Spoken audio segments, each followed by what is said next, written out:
आज कान्हा जी की मुस्कान रोके नहीं रुक रही है। अकेले ही महल की छत पर बैठे हुए भगवान श्री कृष्ण दूर आकाश में चांद को निहारते जा रहे हैं और मंद मंद मुस्कुराते जा रहे हैं।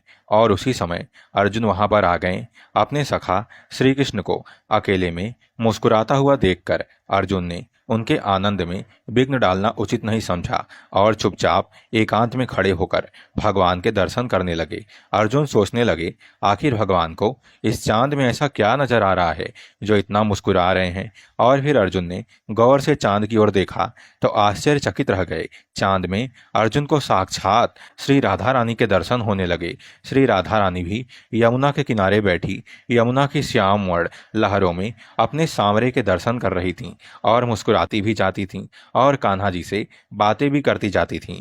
देख रहे हो कान्हा जी, आपके सखा अर्जुन चुपचाप हमारी बातें सुन रहे हैं। श्री राधे यमुना की लहरों में अपना हाथ लहराते हुए बोली, अर्जुन से तो कुछ छुपा है नहीं राधे, वो तो बस मेरे आनंद में विघ्न उत्पन्न करना नहीं चाहता।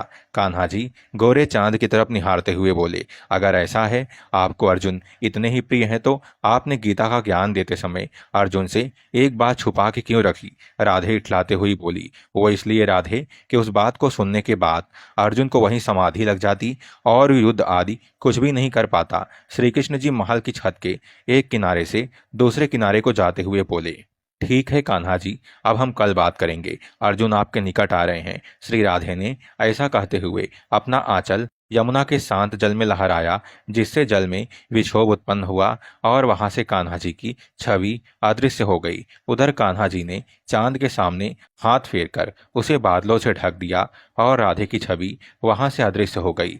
अर्जुन हिम्मत करके भगवान श्री कृष्ण के सम्मुख आए और हाथ जोड़कर बोले, क्षमा करे प्रभु, लेकिन ऐसी कौन सी बात है जो आपने गीता के ज्ञान में मुझे नहीं बताई। श्री कृष्ण मुस्कुराते हुए बोले, याद है ना अर्जुन, मैंने तुमसे कहा था कि मैं फिर तुमसे उस ज्ञान को कहूंगा जिसको जान लेने के बाद और कुछ जानना शेष नहीं रह जाता और जिसे जान लेने के बाद मानव का वेदों से उतना ही प्रयोजन रह जाता है जितना सागर मिलने के बाद छोटे तालाब से। और इतना कहकर मैं चुप रह गया था। हाँ प्रभु, मुझे याद है, आप वेदों का सार बताते बताते चुप रह गए थे। अर्जुन ने विस्मित होकर कहा। श्री कृष्ण ने आकाश की ओर देखा। चांद पूरी तरह छिप चुका था और फिर अर्जुन के कंधे पर हाथ रखकर बोले, राधा नाम ही सब वेदों का सार है अर्जुन। श्री राधे की कृपा से ये जान लेने के बाद और कुछ जानना शेष नहीं रह जाता। बस राधे ही एकमात्र जानने योग है। और इस प्रकार गीता के पूर्ण ज्ञान को पाकर अर्जुन समाधि के योग्य हुए। बोलिए राधे राधे, हरे कृष्णा।